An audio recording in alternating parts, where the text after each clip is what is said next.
Sylvester Stallone had spent decades in Hollywood, carving out a legendary career through a mix of grit, determination, and an unwavering belief in storytelling. He was no stranger to the spotlight, having experienced the highs of box office success and the lows of media scrutiny.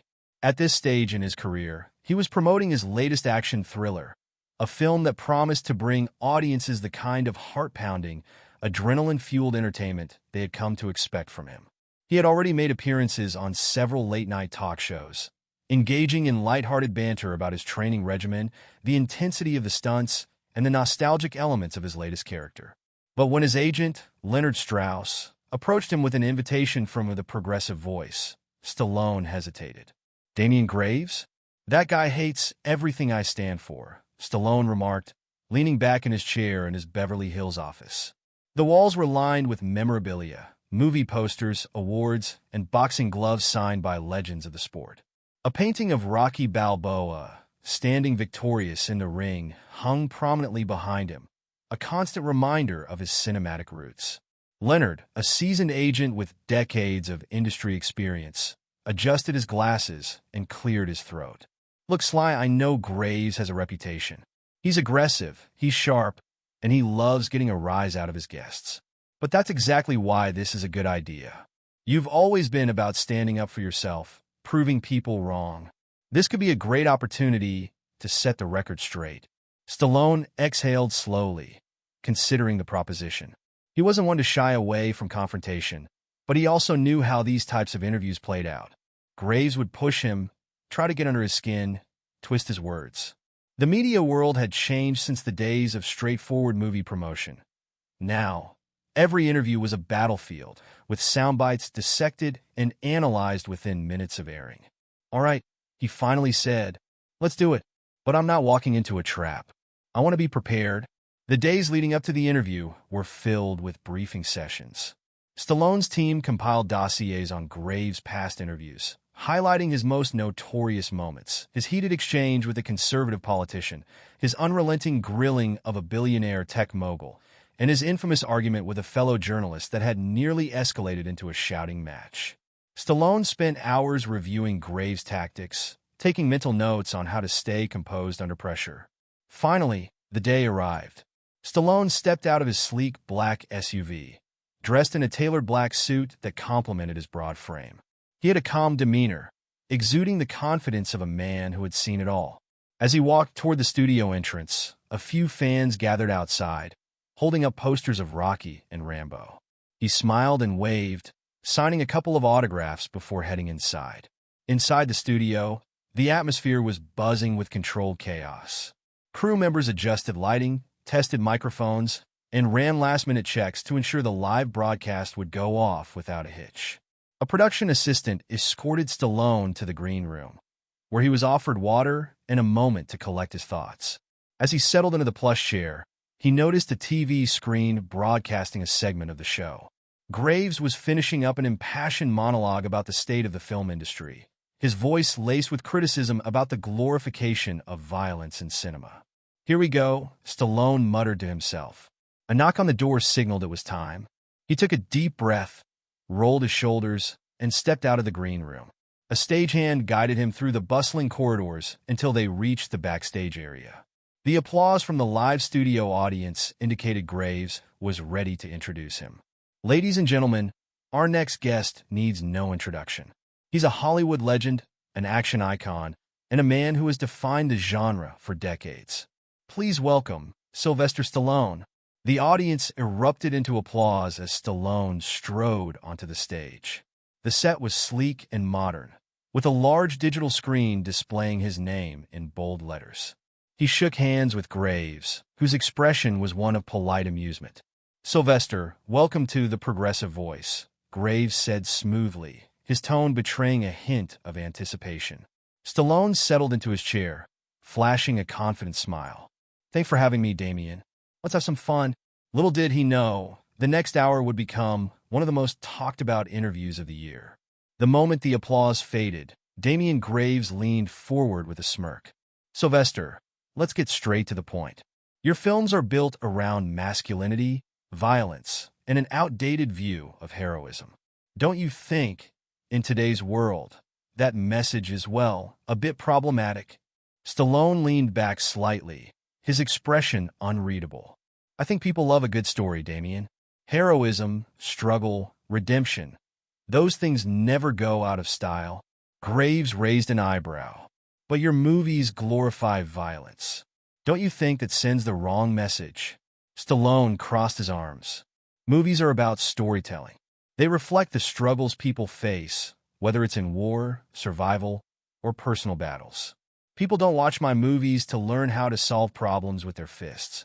They watch them because they want to see resilience, perseverance. The audience murmured. Some nodded in agreement, while others remained skeptical. Graves wasn't done. So, you don't think your movies contribute to a culture of aggression? You don't think showing gunfights, explosions, and relentless revenge fantasies has any impact on how people view conflict? Stallone smiled, but there was steel behind his eyes. Damien, if movies made people violent, we wouldn't have needed history books to tell us about war. Violence has been around long before cinema. My films don't teach people to fight. They teach people to stand up for themselves. A few audience members clapped. Graves chuckled, shaking his head. All right, let's talk about representation. Your movies don't exactly scream progressive. Your heroes are usually lone wolves, rugged men who take matters into their own hands. Where's the nuance? The moral complexity? Stallone's expression remained calm. My characters are people fighting for something bigger than themselves. Rambo wasn't about glory. It was about a man discarded by his country. Rocky was about an underdog proving his worth. You call it old-fashioned, but I call it timeless. Graves smirked. So, you don't think Hollywood should move past these outdated tropes? Stallone leaned in. Hollywood should tell stories that resonate. That's why my movies have lasted. People see themselves in them. You want to talk about complexity? Watch my films. They're not just explosions. They're about survival, loss, redemption. The audience erupted in a mix of cheers and murmurs. Graves had underestimated his guest. The battle of ideologies had only just begun. The debate continued, intensifying with each exchange. Graves attempted to trap Stallone into contradicting himself, but the actor remained composed, answering with conviction. The audience was divided. Some admired Stallone's resilience, while others sided with Graves, murmuring their disapproval. A sharp, dramatic moment came when Graves asked, "Do you ever feel responsible for promoting an idealized version of law enforcement, given how flawed the real system is?" Stallone's jaw tightened. I respect those who serve, but I'm not blind to the problems. My films show characters standing up for what's right, even when the system is against them. The tension in the room was palpable. Graves smirked, sensing the storm brewing. The battle of words had only just begun. The tension in the studio thickened as Graves leaned in, his voice laced with a sharper edge. Sylvester, let's talk about something even more controversial. Your views on Hollywood's changing landscape. The industry has become more inclusive, yet some say you represent an outdated version of cinema that no longer has a place. How do you respond to that? Stallone let out a small chuckle, his signature smirk appearing. I think storytelling is universal. People relate to characters who fight for something, whether they're men, women, or anyone else. If a story resonates, it finds an audience. Graves pressed on. But don't you feel that the old-school action hero, this lone, rugged man solving problems with violence, is a relic of the past? Should Hollywood move on from that trope? Stallone's expression hardened. Look, I'm all for evolution. But you can't erase the past just because some people think it's outdated. People still love those stories. That's why franchises like mine are still successful. It's not about pushing an agenda. It's about making great films. A murmur swept through the audience. Some nodded in agreement, while others exchanged skeptical glances. Graves seized on the moment. So, you don't think Hollywood has a responsibility to change its messaging? To stop glorifying violence and hypermasculinity? Stallone shrugged. Hollywood has a responsibility to entertain. If people didn't want these movies, they wouldn't buy tickets. End of story. The audience erupted into a mix of cheers and scattered boos. Graves smiled, sensing he had ignited a fire. So, You're saying Hollywood should cater to the past instead of moving forwards? Stallone leaned forward. I'm saying Hollywood should give people choices. You don't like action movies? Don't watch them. But don't tell people what they should or shouldn't enjoy. The room was electric. Some in the audience clapped enthusiastically, while others whispered among themselves. Social media was already ablaze, clips of the exchange circulating within minutes. Graves, not one to let momentum slip, leaned in even closer. But what about responsibility? When young people see violence on screen, don't you think that influences them? Stallone's jaw tightened. Movies are reflections of the world, not blueprints for behavior. People are smart enough to know the difference between fiction and reality.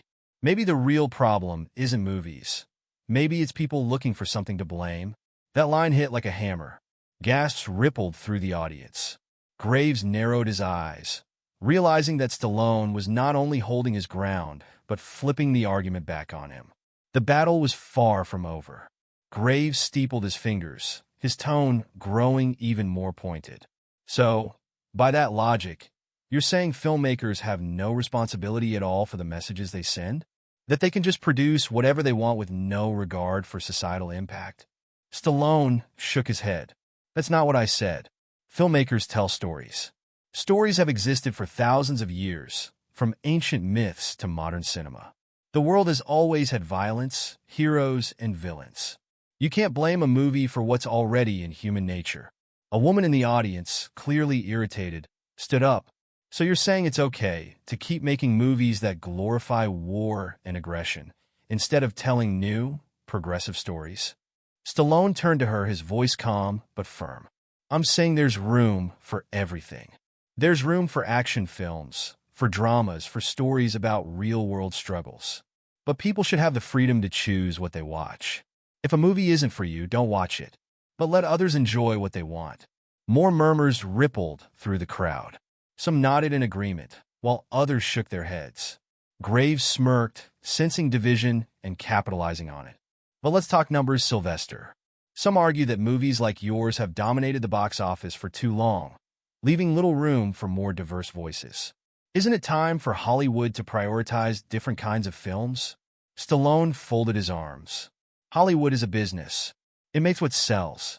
And the truth is, audiences still love action movies. If diverse films make money, studios will invest in them.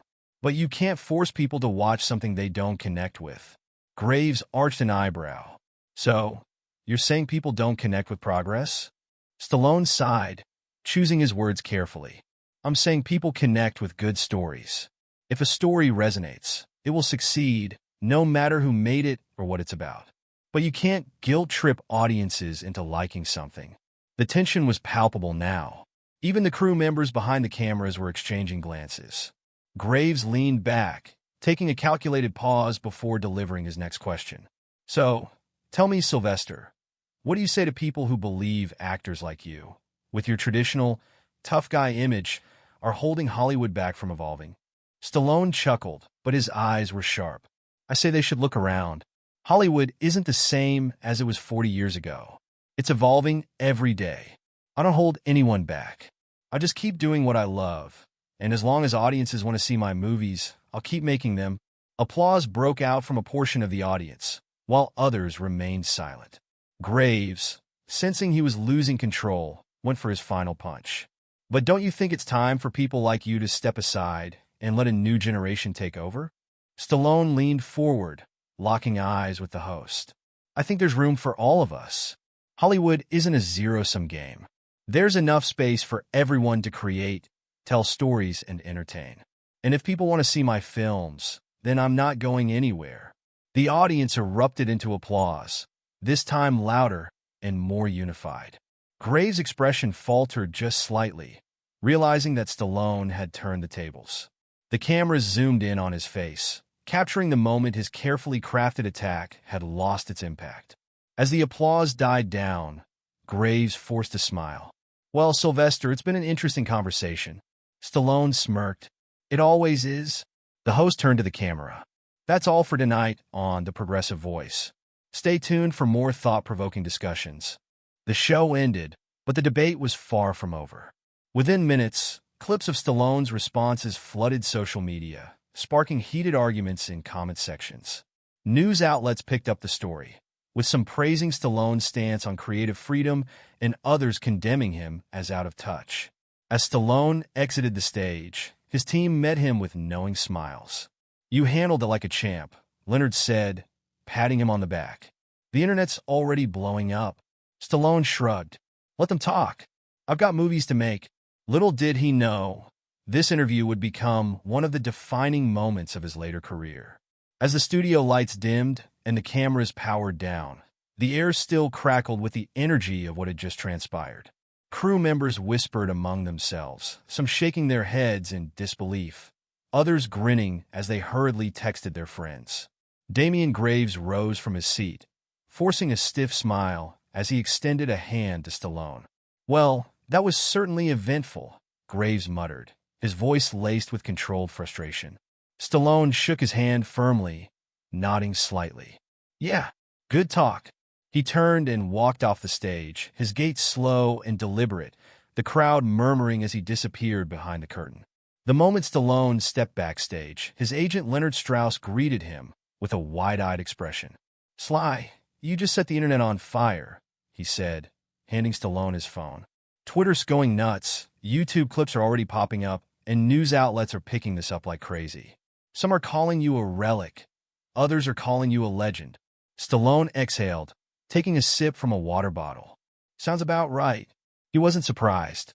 This wasn't his first time being controversial, and it wouldn't be the last.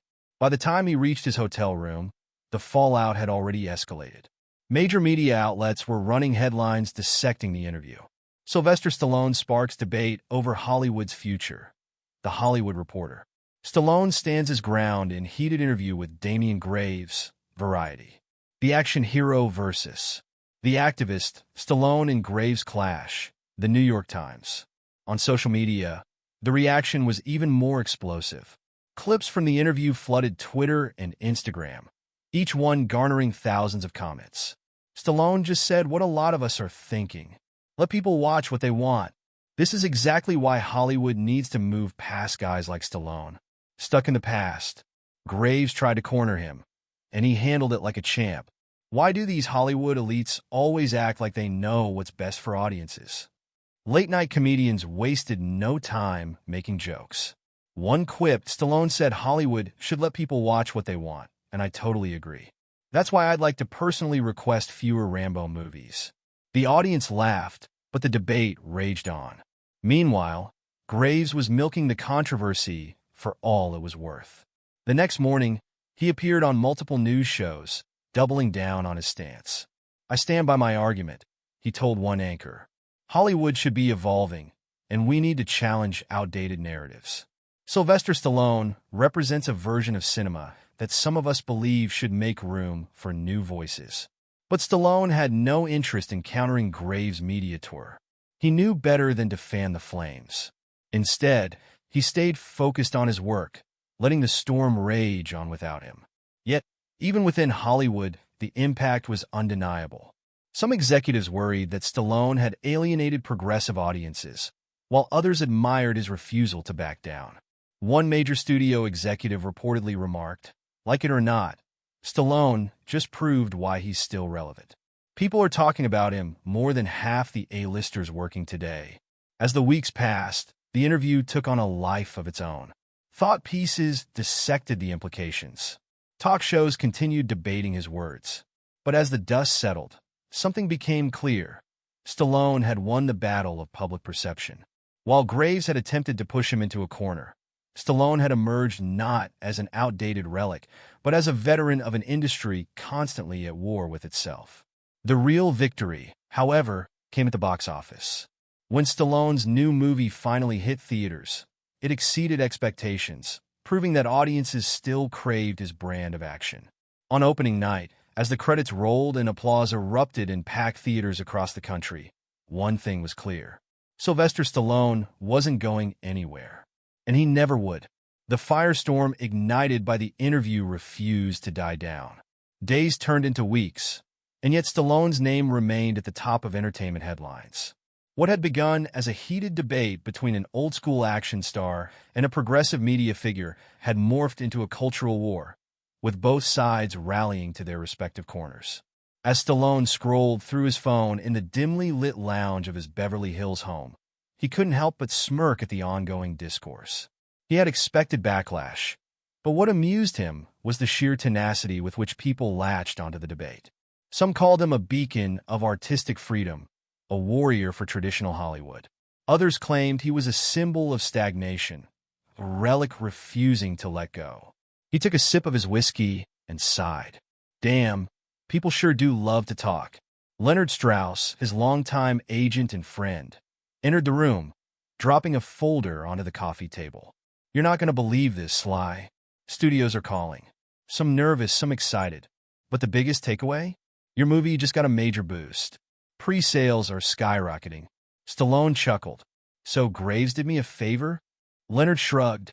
One man's controversy is another man's free marketing campaign. Meanwhile, in the opposing camp, Damian Graves was basking in the aftermath of the interview as well. He had been invited onto numerous networks to discuss his side of the debate, doubling down on his stance that Hollywood needed to move past outdated figures and embrace progressive narratives. This isn't about Stallone, he said on one late-night show. It's about an entire industry that refuses to evolve. But despite Graves' attempts to steer the conversation in his direction, something strange was happening. People weren't as quick to dismiss Stallone as expected. In fact, many began revisiting his older films, analyzing the depth of his characters beyond their tough guy exteriors.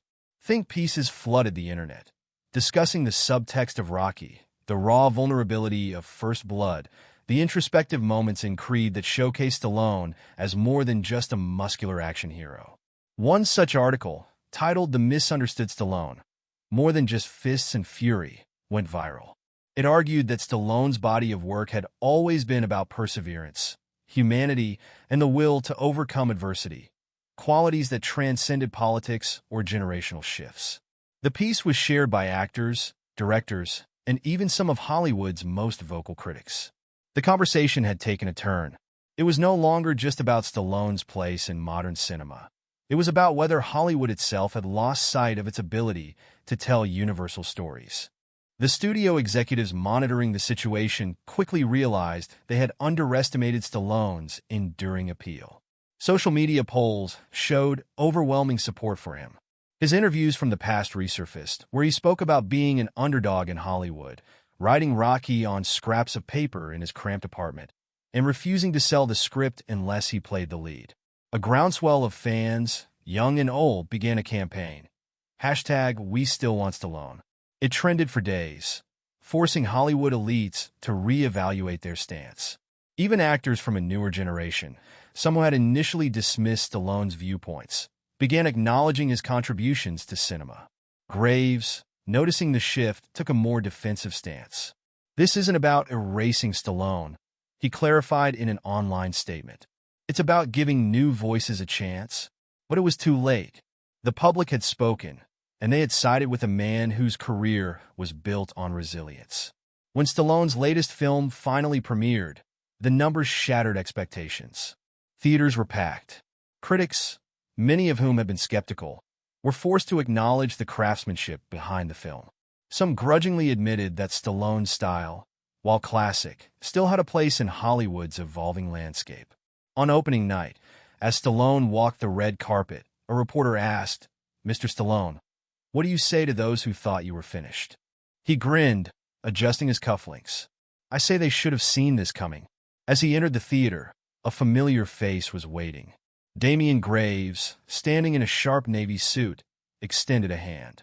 "I underestimated you, Stallone," he admitted. "Seems like the world still has room for your kind of storytelling." Stallone smirked, shaking his hand. "There's always room for a good story, Damian. You just got to know how to tell it." The flashbulbs went off, capturing the moment. A moment that proved that no matter how much times changed, some legends were simply built to last. In the following months, Stallone continued to defy expectations. His newfound resurgence wasn't just a momentary spike. It was a full-fledged return to the forefront of Hollywood. Studios that had once hesitated were now offering him creative control, recognizing that audiences still had a hunger for his style of storytelling. As for Graves, he moved on to new battles, still championing his progressive ideals, but carrying a newfound respect for the resilience of the Hollywood veterans he had once dismissed. In a later interview, he was asked about his confrontation with Stallone. He smirked. "I tried to put him in a corner, and he turned it into a ring. Gotta respect that." Stallone, meanwhile, remained as he always was, steadfast, determined, and unwilling to be placed in any box. And as long as people wanted to see his films, he was going to keep making them. Because legends don't fade. They endure.